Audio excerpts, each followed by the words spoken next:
আজকে আমি রান্না করব সয়াবিন।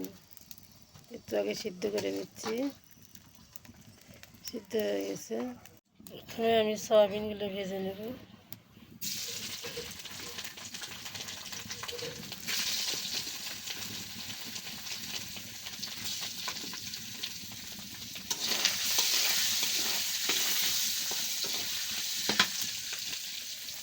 একটা আলু দিলাম।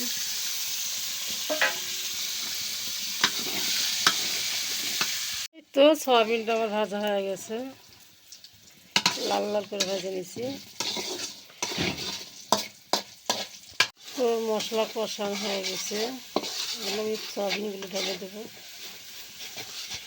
কষানো প্রায় হয়ে গেছে, হালকা করে একটু ঝোল দেবো। আমার সয়াবিনের তরকারি হয়ে গেছে, এখন আমি নামাবো। দেখেন, একেবারে গরুর মাংসকে যেন হার মানায়।